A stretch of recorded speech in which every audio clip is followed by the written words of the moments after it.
Little tata নিবেদিত DBC নিউজের নিয়মিত আয়োজন সংবাদ সম্প্রসারণে সবাইকে স্বাগত জানাচ্ছি। আমি ফাহমিদা শম্পা। দিনের বাছাই করা সংবাদ এবং এর পর্যালোচনা নিয়ে সংবাদ সম্প্রসারণে আজ অতিথি হিসেবে অনলাইনে যুক্ত আছেন জাতীয় প্রেস ক্লাবের সাবেক সভাপতি ও ফাইন্যান্সিয়াল হেরাল্ডের সম্পাদক রিয়াজ উদ্দিন আহমেদ, বাংলাদেশ সংবাদ সংস্থা বাসসের পরিচালনা বোর্ডের চেয়ারম্যান ও ঢাকা বিশ্ববিদ্যালয়ের সাবেক উপাচার্য অধ্যাপক ডক্টর আরিফিন সিদ্দিক এবং বঙ্গবন্ধু শেখ মুজিব মেডিকেল বিশ্ববিদ্যালয়ের সাবেক উপাচার্য অধ্যাপক ডাক্তার কামরুল হাসান খান। তিনজনকেই স্বাগত আজকের আয়োজনে। শুরু করতে চাই রিয়াজউদ্দিন আহমেদ, আপনাকে দিয়ে। মহামারীর বিরুদ্ধে উত্তরণের জন্য যেই হাতিয়ারটি সবচেয়ে বেশি দরকার ছিল, টিকা, বহু প্রতীক্ষার পর সেটি বাংলাদেশে কয়েকদিন আগেই এসেছে এবং আজকে গণটিকা কার্যক্রম শুরু হলো। সার্বিকভাবে আজকের দিনটির পর্যবেক্ষণ শুনবো আপনার কাছ থেকে। ধন্যবাদ আপনাকে। কামরুল ভাইকে দিয়ে শুরু করলে ভালো হতো। নিশ্চয়ই যাব, আপনি শুরুর পরই তার কাছে আমরা যাব। টিকা বিশেষজ্ঞ। তবে টিকা শুরু হয়েছে, এটা খুশির খবর। আমরা অধীর আগ্রহে অপেক্ষা করছি আমাদের ডাক কখন আসবে। আমি সাংবাদিক হিসেবে প্রেস ক্লাবে আমরা নিবন্ধিত হয়েছি এবং প্রেস ক্লাব থেকে সুরক্ষা নিবন্ধনে যাবে, তারপর আমাদের একটা সময় দিবে। আমরা অপেক্ষা করছি কত দ্রুত আমরা এই টিকা পাবো। এবং এটা নিয়ে আমার মধ্যে কোনো দ্বিধাদ্বন্দ্ব নাই যে এটা নিলে, যদিও গ্রামের একজন আমাকে কালকে বলতেছিল যে টিকা নিলে তো মানুষ মরে যায়, তাহলে যে টিকা না নিলেও তো মরে যায়। তো এই সমস্ত কথাবার্তা হচ্ছে এবং এটার বিরুদ্ধে যতটা জনমত সৃষ্টি করা যায় আমাদের সুরক্ষার জন্য।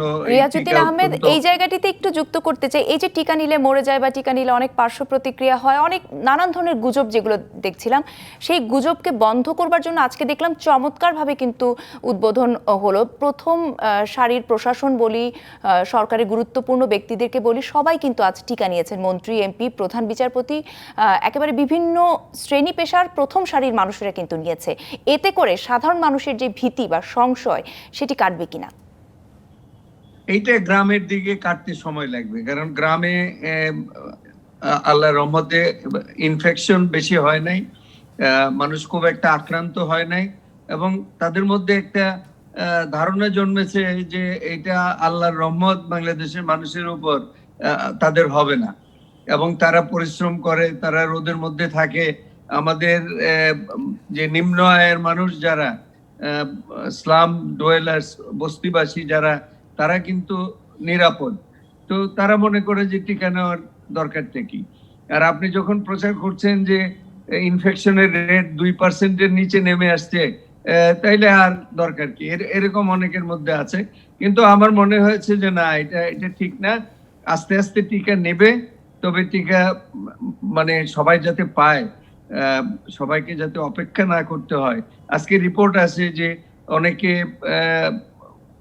খুদে মেসেজ পায় নাই, SMS পায় নাই, রেজিস্ট্রেশন করেছে কিন্তু SMS আসে নাই।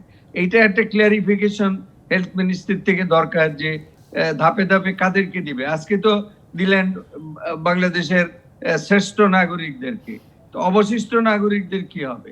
এটাকে বলে দেন কবে কিভাবে তারা যাবে, এটা মিক্স করে দেন। একসাথে সব বিশিষ্ট নাগরিকদের দিলেন আর অবশিষ্টদের ফেলে দিলেন, এটা না করে এটাকে মিক্স করে দেন, সবাই যাতে পায়। হসপিটাল আইডেন্টিফাই করে দেন যে এখানে প্রধান বিচারপতি পাবেন, এইখানে সাধারণ মানুষ পাবেন, এইখানে সাংবাদিকরা পাবেন। আমরা সাংবাদিকরা এখনো তো চুপচাপ বসে আছি, আমাদেরকে তো মানে ডাক দিচ্ছে না। আমরা তো ফ্রন্ট লাইনার বলে আমরা দাবি করি নিজেদের। তার মানে বলতে চাচ্ছেন যে এই যে রেজিস্ট্রেশন প্রক্রিয়া ধীরে ধীরে, যেটি আমাদের উদ্দেশ্য আসলে সাধারণ মানুষকে উৎসাহিত করা টিকা নেবার জন্য, সেই প্রক্রিয়াটিকে আরো কতটা সহজ স্বাভাবিক করা যায় সেই দিকে আপনি জোর দিচ্ছেন। আমরা আরো শুনবো। তবে এবারে ডাক্তার কামরুল হাসান খান, আপনার কাছ থেকে আজকের দিনের পর্যবেক্ষণ শুনতে চাই। একই প্রশ্ন রিয়াজউদ্দিন আহমেদের মতো আমারও আপনার কাছে। আজকের দিনে তো ভিআইপি, ভিভিআইপিরা নিয়েছে, কিন্তু সাধারণ মানুষ যখন বড় আকারে উৎসাহিত হয়ে টিকা নিতে যাবে, আজকের মতো ব্যবস্থাপনা করাটা কতটা আসলে সহজ বা কঠিন হবে? ধন্যবাদ আপনাকে এবং ধন্যবাদ। আমার সাথে আছেন ঢাকা বিশ্ববিদ্যালয়ের সাবেক vice chancellor professor Arifin Siddique, আছেন আমার প্রিয় ব্যক্তি সাংবাদিক রিয়াজ আহমেদ চৌধুরী এবং যারা দেখছেন তাদের সবাইকে শুভেচ্ছা জানাচ্ছি। আসলে আজকে বাংলাদেশের জন্য অত্যন্ত একটা সুখবর যে আজকে আমাদের সাধারণ মানুষের জন্য ভ্যাকসিন কার্যক্রম শুরু হলো এবং এটি আমরা যদি হিসাব করি যে আমাদের মতো আর্থসামাজিক দেশ বিশ্বে যাদের আছে তাদের কিন্তু খুব বেশি ভ্যাকসিন পায়নি, তারা শুরু করতে পারে না। সে কারণে সরকারকে, বিশেষ করে মাননীয় প্রধানমন্ত্রীকে ধন্যবাদ জানাতে হয়। আমরা যারা চিকিৎসা বিজ্ঞানের ছাত্র তারা কিন্তু শুরু থেকে ট্র্যাকে আছি যে যখন চীনে শুরু হলো এই করোনা ভাইরাসের ইনফেকশন কোভিড-19, তখন থেকে আমরা কিন্তু সমস্ত পরিস্থিতি পর্যবেক্ষণ করছি, আন্তর্জাতিক যে পদক্ষেপগুলি আমরা লক্ষ্য করছি, সেই হিসাবে এত দ্রুত বাংলাদেশে ভ্যাকসিন কার্যক্রম শুরু হবে এটা কিন্তু আমরা মনে করি নাই। সে কারণে এটি একটি সরকারকে, মাননীয় প্রধানমন্ত্রীকে ধন্যবাদ অবশ্যই আমাদের জাতির পক্ষ দিতে হবে। এখন কথা হলো যে ভ্যাকসিনের কারণে কখনো মানুষের মৃত্যু হয়েছে ধরনের রেকর্ড আমরা দেখি নাই চিকিৎসা বিজ্ঞানের ছাত্র হিসেবে। এটি এক ধরনের ধরেন এই ভ্যাকসিন নিয়ে কি হয়েছে, ভ্যাকসিন নিয়ে শুরু থেকে এই ভ্যাকসিনটি পৃথিবীতে প্রথম যে মাত্র 3 মাসের মাথায় ভ্যাকসিনটি তৈরি হয়েছে, তারপরে ট্রায়ালে গেছে, ট্রায়ালে যাওয়ার পরে এখন মানুষকে ব্যবহার করা হচ্ছে। ভ্যাকসিন কি হয়েছে, প্রথম হয়েছে চিকিৎসা বিজ্ঞানীদের প্রতিযোগিতা, তারপরে হয়েছে দেশে দেশে প্রতিযোগিতা, কোন দেশ আগে নিয়ে আসতে পারে, তারপরে হয়েছে ব্যবসায়িক প্রতিযোগিতা, তারপরে হয়েছে সংবাদ পরিবেশনের প্রতিযোগিতা। আপনি জানেন নিশ্চয়ই নিউ ইয়র্ক ট্র্যাকার্স আছে, গার্জিয়ান ট্র্যাকার্স আছে, যারা রেগুলার ডেইলি এগুলো, সেই কারণে কিছু বিভ্রান্তিও একজন আরেকজনের বিরুদ্ধে ছড়িয়েছে। সে কারণে প্রথম কথা হলো আজকে সরকার যেটি করেছে উদ্বোধনের বিষয়টি, এটা মানুষের আস্থার জায়গায় নেওয়ার জন্যই তারা বিভিন্ন মানুষকে নিয়ে এনেছে। যে ধরনের কোনো যে গুজবগুলো আছে বাজারে বা বিভিন্ন জায়গায়, এ ধরনের কোনো বৈজ্ঞানিক ভিত্তি আমরা খুঁজে পাইনি। আমরা মনে করি যে ধরেন আজকে এই সমস্ত কিছু গুজবের কারণেই আমাদের চিকিৎসকদের বলতে হচ্ছে যে ভ্যাকসিন নিলে কিছু হয় না। আসলে কিন্তু আগের যে ভ্যাকসিন গুলো আমরা নিয়েছি সে একই, এখানে কোনো অস্বাভাবিক কিছু কোথাও দেখা যায়নি। ধরুন যে একটা ভ্যাকসিন নিলে কি হয়, সেখানে আপনার একটু যে জায়গাটা ভ্যাকসিন দেওয়া হয় সেখানে একটু ব্যথা হতে পারে, জ্বর হতে পারে, একটু বমি বমি ভাব হতে পারে। আর যে সমস্ত লোকজন এটা অ্যালার্জি ধরনের আছে তাদের ক্ষেত্রে একটু হাইপার সেন্সিটিভিটি হতে পারে। কিন্তু এখানে আমরা যেটা দেখি 5 থেকে 10 মিনিট বা 15 মিনিট যদি ভ্যাকসিন দেওয়ার পর অবজার্ভ করা হয় এবং সেখানে যদি কোনো ধরনের প্রতিক্রিয়া দেওয়া হয়, দেখা বেশি হাইপার সেন্সিটিভিটি, এটাই আমরা অ্যালার্জিটা, যেটা সাধারণ ভাষায় অ্যালার্জি বলে, সেটা হলে সাথে সাথে চিকিৎসা দিলেই কিন্তু। ডাক্তার কামরুল হাসান, এখানে চিকিৎসক হিসেবে আপনার কাছে আরেকটি প্রশ্ন রাখতে চাই, যদি একটু পরিষ্কার করে জানাতেন, যারা আসলে করোনায় এই মুহূর্তে আক্রান্ত আছেন বা ক্যারিয়ার হিসেবে আছেন, তারা আসলে নিতে পারবেন কিনা এই টিকাটি, নাকি তারা করোনা থেকে ভালো হয়ে তারপর নেবেন? না, এটা প্রশ্নটা আমার জন্য, কারণ আমি নিজেও করোনা আক্রান্ত, আমার স্ত্রী সেও প্রফেসর ডাক্তার, আমরা করোনা আক্রান্ত হয়েছি। সাধারণ একটা নির্দেশনা আছে বৈজ্ঞানিক ভাবে, যারা আক্রান্ত তারা 3 মাস পরে নেবে।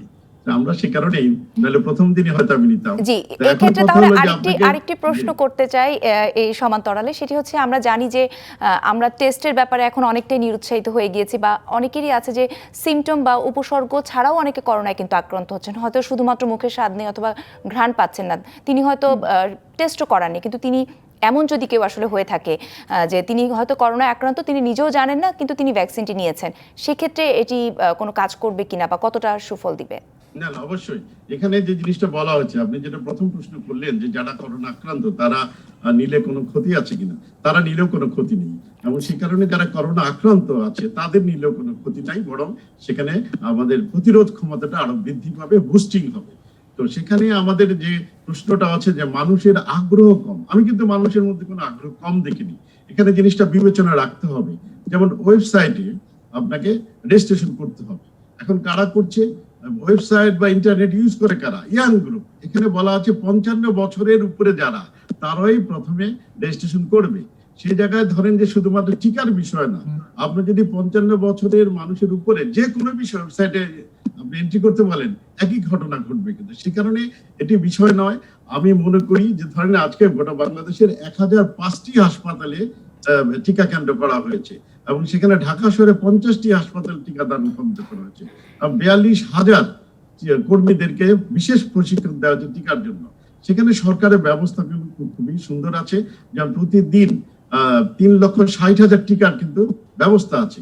এখন মানুষের মধ্যে স্বাভাবিকভাবে একটু দেখি কি হয়, এবং সেটা আজকের পরে কিন্তু সেটা হবে না। এবং আমাদের স্বাস্থ্য অধিদপ্তর বা মন্ত্রণালয় যে কাজটি করেছে, জি ধরেন 27 তারিখে প্রথম টিকাটা দেওয়া হলো এবং 28 তারিখে তারা 5টি হাসপাতালে 500 মানুষের মধ্যে এই টিকাটা তারা পর্যবেক্ষণ করছে। এটা কিন্তু দরকার ছিল না। তারপরে, কারণ আমি বলেছি আগে 10 থেকে 15 মিনিট অবজার্ভ করলে হয়ে যায়। তারপরে মানুষের আস্থা এবং সেই জিনিসটা তারা ভালো করে অবজার্ভ করার জন্য করেছে, এটা জি বাড়তি।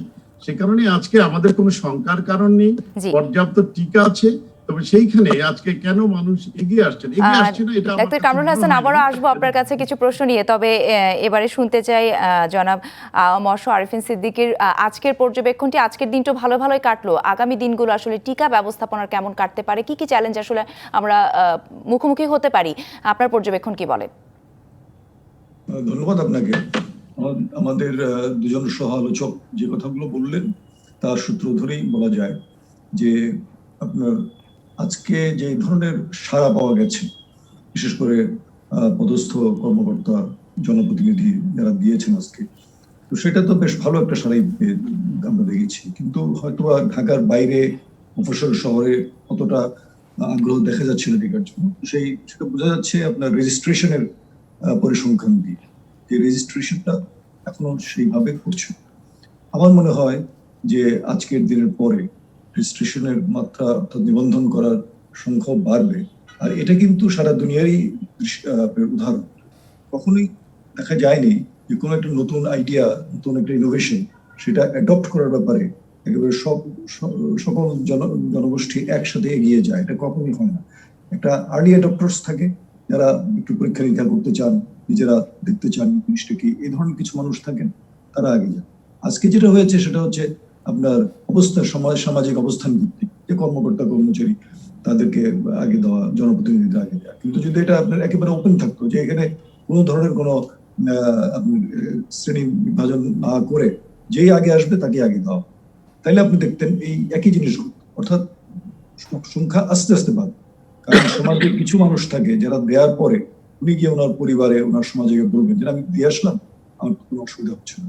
তখন আরো 10 জন কিন্তু ইন্টারেস্ট করবে। ওই 10 জন যখন দিবে, তখন ওই 10 জনের কথা শুনে আরো 1000 জন এগিয়ে আসবে।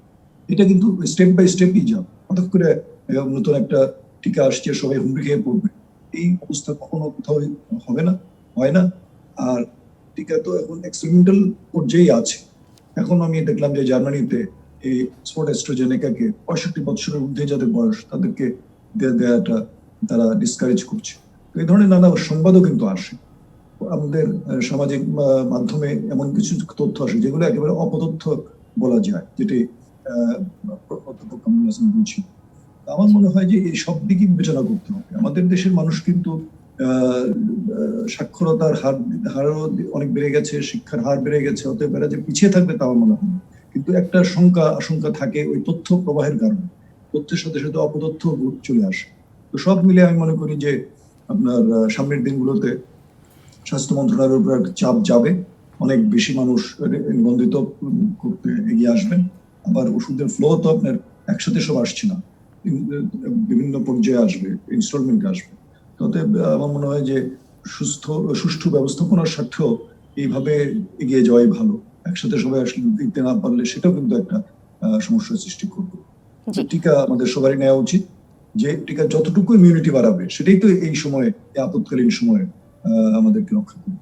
আমার মনে হয় যে আমাদের সবার টিকা নেওয়া উচিত। এই মতামতটি আমাদের সব মাধ্যমে, সামাজিক মাধ্যম, গণমাধ্যম প্রচার করা উচিত। জি, অনেক ধন্যবাদ আপনার মতামত দেওয়ার জন্য। এবার একটি বিরতি থেকে ঘুরে আসতে চাই। নিশ্চয়ই বিরতির পর আরও বিভিন্ন বিষয় নিয়ে আপনাদের সাথে কথা হবে। নিটোল টাটা নিবেদিত সংবাদ সম্প্রসারণের সময় হয়েছে একটি বিরতির, আমাদের সঙ্গেই থাকুন। বিরতির পর আবারও স্বাগত নিটোল টাটা নিবেদিত সংবাদ সম্প্রসারণে। সাথে আছেন আমাদের আজকের অতিথি রিয়াজউদ্দিন আহমেদ, অধ্যাপক ডক্টর মশো আরিফিন সিদ্দিক এবং অধ্যাপক ডাক্তার কামরুল হাসান খান। কামরুল হাসান খান, আপনার কাছে আরেকটি প্রশ্ন এবার করতে চাই টিকা বিষয়ে। এই যে এত আয়োজন করে করোনার বিরুদ্ধে হাতিয়ারটি এসে পৌঁছলো বাংলাদেশে, এই টিকাদান কর্মসূচির সার্বিক সফলতা, আপনি কতটা সফলতার ব্যাপারে আশাবাদী? আসলে আমি তো মনে করি আগের ধারাবাহিকতায় বাংলাদেশের টিকাদানে পূর্ণ সফলতা পাবে, এবং আগের প্রস্তুতির চাইতেও এখনকার প্রস্তুতি অনেক আধুনিক এবং অনেক সুসংহত এবং অনেক সমন্বিত। সেটি আপনারা গত কয়েকদিনের স্বাস্থ্য অধিদপ্তর যে প্রেস ব্রিফিং স্বাস্থ্য মন্ত্রক সেখানে আমরা দেখেছেন যে কিভাবে প্রস্তুতি গ্রহণ করা হয়েছে, এবং সে কারণে আমরা মনে করি যে টিকাদানে ব্যবস্থাপনায় কোনো সমস্যা হবে না। এবং টিকা গ্রহণ করার পরে যদি কোনো সমস্যা হয় সেখানেও কিন্তু প্রত্যেক জায়গাতে আপনার ব্যবস্থা রাখা হয়েছে, বেড রাখা হয়েছে, তারপরে কিছুক্ষণ অপেক্ষা করার ব্যবস্থা করা হয়েছে। আজকে যে আমরা গোটা বাংলাদেশে আশ্চর্যভাবে যে টিকা দান কর্মসূচি দেখেছি, বিভিন্ন জায়গা আমাদের বিভিন্ন সেক্টরে মানুষরা নিয়েছে, শ্রেণী-পেশার মানুষ, আমাদের রাজনীতিবিদরা, সেরকমই আমাদের গোটা বাংলাদেশে চলবে। এবং এখানে আমরা বাংলাদেশকে কোভিড-19 থেকে, করোনা ভাইরাসের আক্রমণ থেকে রক্ষা করতে পারবো বলে আমি বিশ্বাস করি। জি, আমাদেরও তেমনটাই প্রত্যাশা। এবার একটু ভিন্ন প্রসঙ্গে আমাদের আরো দুজন যেই অতিথি আছেন তাদের সঙ্গে কথা বলবো। আমাদের সঙ্গে ডাক্তার কামরুল হাসান খান যুক্ত হওয়ার জন্য আপনাকে ধন্যবাদ।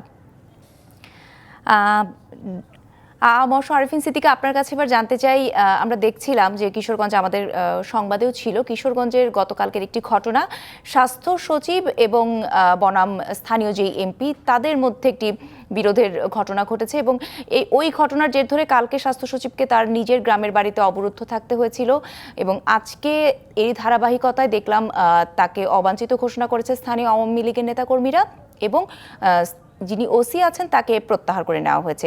এই ঘটনাটিকে আসলে আপনি কিভাবে দেখছেন? না, এটা একেবারেই অনভিপ্রেত একটি ঘটনা।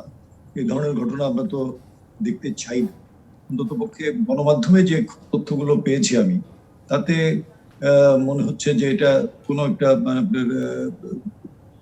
দ্বন্দ্ব আছে সেখানে। জনপ্রতিনিধি বা সরকার ক্ষমতাসীন রাজনৈতিক দলের কিছু নেতৃবৃন্দ এবং স্বাস্থ্য সচিব, তিনি ওই এলাকায় একটি কমিউনিটি ক্লিনিক তার নিজের জমিতে করছেন এবং সেটা দেখার পরিদর্শনী বোধহয় গিয়েছে।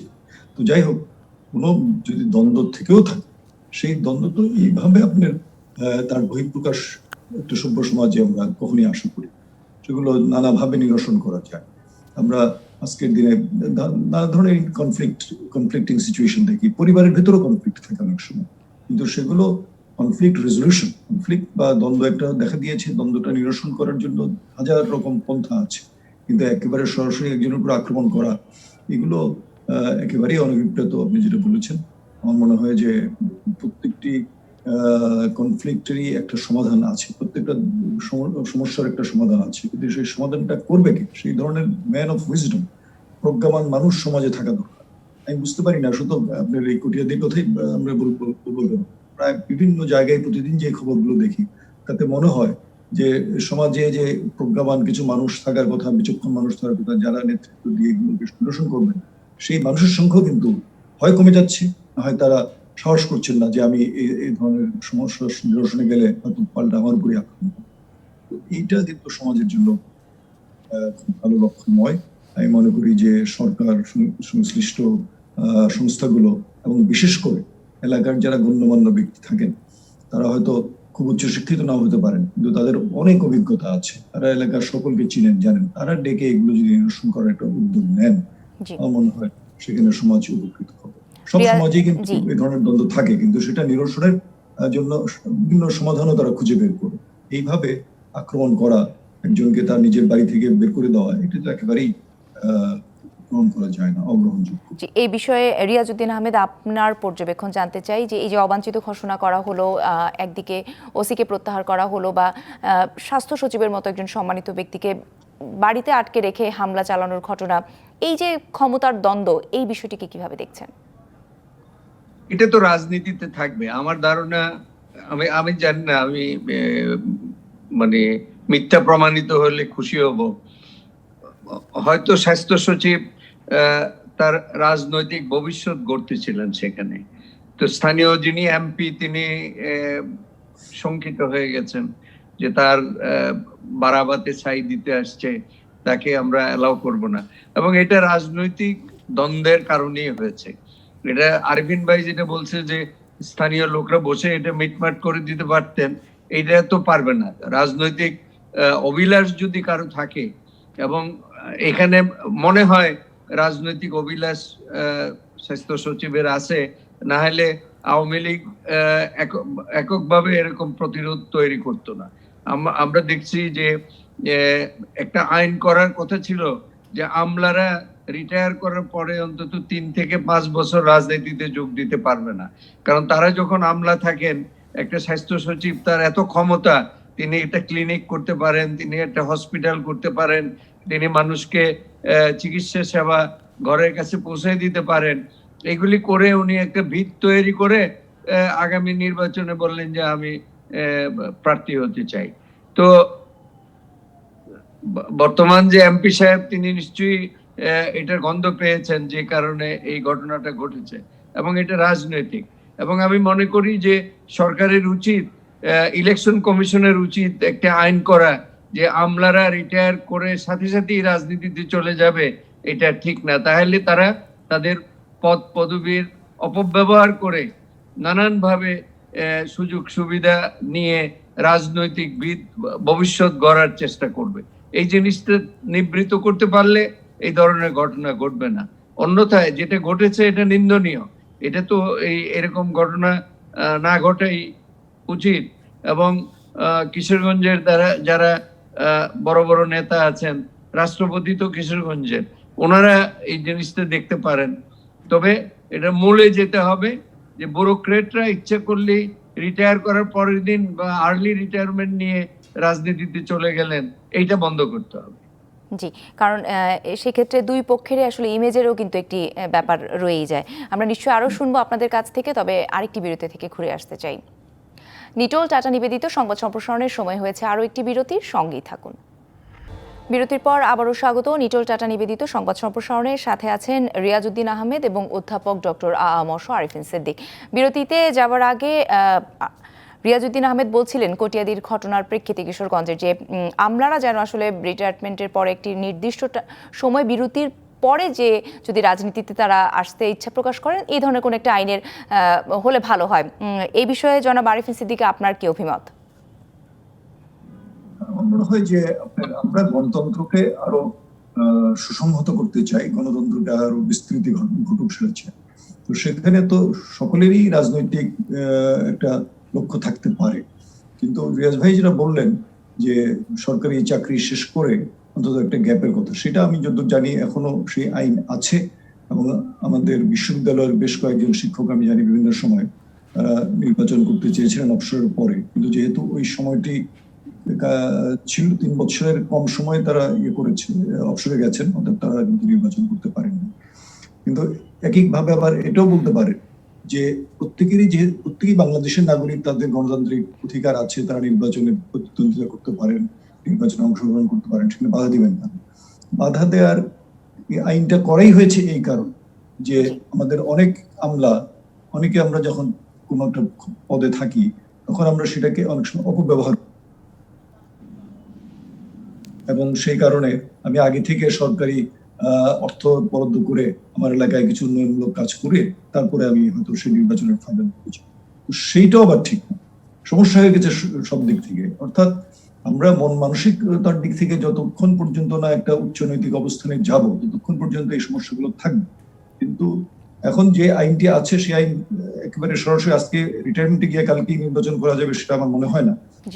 কিন্তু তারপরেও তুমি যদি কেউ, মানে সেটা আমি আজকের এই ঘটনা দিয়ে ঘটনা বলছি না, যে কোনো ঘটনায় আমি যদি মনে করি যে সরকারি এই সুযোগগুলি আমি ব্যবহার করে আমার গ্রামে বা আমার এলাকায় আমি কাজ করি, পরবর্তীতে নির্বাচনে যাব, এটাও কিন্তু আবার কেউ যদি এ ধরনের কোনো কাজ করতেও চায়, অন্যদের এইভাবে বাধা দেয়া বা অস্ত্র-শস্ত্রের প্রদর্শন, শক্তি প্রদর্শন, সেটিও নিশ্চয়ই আমাদের কাম্য নয়।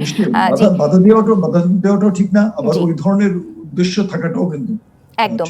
আমরা আরেকটি ভিন্ন বিষয় সম্পর্কে ছোট্ট করে আপনাদের দুজনের কাছ থেকে শুনতে চাইবো। রিয়াজউদ্দিন আহমেদ, মিয়ানমার পরিস্থিতি আমরা জানি, সেখানে গণতন্ত্র পুনরুদ্ধারের জন্য দ্বিতীয় দিনের মতো আন্দোলন চলছে। এই বিষয়ে আপনি যদি ছোট্ট করে আপনার পর্যবেক্ষণ বলতেন, কোন পথে হাঁটছে মিয়ানমার? মিয়ানমারের জনগণ সঠিক পথে হাঁটছে, সরকার না। জনগণের যে আন্দোলন গণতন্ত্রের জন্য, এটা আমরা সমর্থন করি এবং অভিনন্দন জানানো উচিত। সারা দুনিয়ারই তাদেরকে সাহায্য করা উচিত। কারণ মিয়ানমার সেনাবাহিনীর কবল থেকে বেরিয়ে না আসা পর্যন্ত এই অঞ্চলে স্বস্তি ফিরে আসবে না, এই অঞ্চলে সুস্থ রাজনীতি ফিরে আসবে না, সুস্থ কূটনীতি ফিরে আসবে না। যেটা আমরা দেখেছি এই রোহিঙ্গা রোহিঙ্গাদের উপরে অত্যাচারকে কেন্দ্র করে এবং এখন পর্যন্ত যেটা চলছে, সেনাবাহিনীর যে অধ্যত্ব, তারা যেভাবে মানে তাদেরকে হত্যা করেছে, গণহত্যা করেছে, এর বিরুদ্ধে যদি মিয়ানমারের জনগণ এরকম রুখে দাঁড়ায়, এইটা একটা শুভ লক্ষণ। এবং এরা যখন রুখে দাঁড়ায় তখন কিন্তু খুবই শক্তিশালী গ্রুপ তারা। আমরা নেওইনের বিরুদ্ধে আন্দোলনের সময় দেখেছি রেঙ্গুন বিশ্ববিদ্যালয়ে ছাত্ররা যেভাবে আন্দোলন করেছিল এবং নেওইন পালায়া শেষ পর্যন্ত কক্সবাজারে এসে আশ্রয় গ্রহণ করেছিল। তো মিয়ানমারের এই ইতিহাসও আছে কিন্তু, এবং মিয়ানমারের রাজনৈতিক ইতিহাসও সমৃদ্ধ। যেমন আমরা একেবারেই শেষ দিকে চলে এসেছি, জনাব আরিফিন সিদ্দিকী যদি এর সঙ্গে চাই যে মিয়ানমারের এই গণতান্ত্রিক আন্দোলন সফল হোক। জি, জনাব আরিফিন সিদ্দিকী এর সঙ্গে আপনি কিছু যুক্ত করতে চান কিনা? আমার মনে হয় যুক্ত করার খুব বেশি কিছু নেই। এই একবিংশ শতাব্দীতে এসে আমাদের কোনো দেশ সেনা শাসন দেখতে হবে, এটাই দুর্ভাগ্যজনক। আমার মনে হয় জাতিসংঘ যে আপনার যে সিদ্ধান্ত নিয়েছে, জাতিসংঘের প্রত্যেকটি সদস্য রাষ্ট্র বাংলাদেশ সহ আমাদের উচিত হবে এখানে সম্মিলিতভাবে প্রতিবাদ করা এবং যাতে যত দ্রুত গণতন্ত্র ফিরে আসে মায়ানমারের, সেটির দিকে আমাদের নজর দেওয়া দরকার। কূটনৈতিক ভাবে আমাদের প্রকাশ করা দরকার আছে। আর আমরাও সেনা শাসনে ছিলাম, অথবা আমরা জানি যে গণতন্ত্রের বিকল্প কখনো সেনা শাসন হতে পারে। গণতন্ত্রের বিকল্প আবার গণতন্ত্রের উপরেই আস্থা রেখে আমাদের এগিয়ে যেতে। জি, একই সঙ্গে মিয়ানমারে বা সহ সব দেশে আসলে গণতন্ত্রের চর্চা বহাল থাকুক, সেটি যেমন চাই, সেই সাথে রোহিঙ্গা সমস্যারও তো সমাধান চাই। সেই সম্ভাবনা কতটুকু দেখছেন? নিশ্চয়ই রোহিঙ্গাদের সমস্যার সমাধান তো তাদের প্রত্যাবাসনের মাধ্যমে করতে হবে, তাদেরকে ফিরিয়ে নিতে হবে।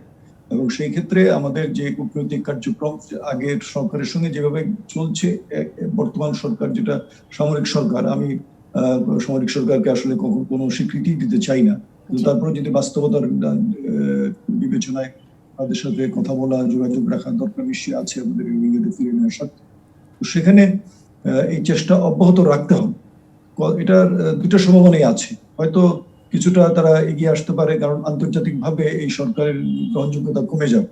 অর্থাৎ গ্রহণযোগ্যতা বাড়ানোর জন্য কিছুটা তারা এগিয়ে আসতে পারে তাদের স্বার্থেই, আর তা না হলে হয়তো আগের অবস্থায় চলতে থাকবে, অর্থাৎ স্ট্যাটাস কো থাকবে। আমাদের রোহিঙ্গাদেরকে আরো অনেকদিন টেনে নিতে হবে। তবে আমি আশা করবো যে আমাদের প্রথম যে আশাবাদ, যে তাদের যেহেতু আন্তর্জাতিক পর্যায়ে এখন গ্রহণযোগ্যতা তুলনামূলকভাবে কম থাকবে, তারা হয়তো একটু এগিয়ে আসার সম্ভাবনা আছে।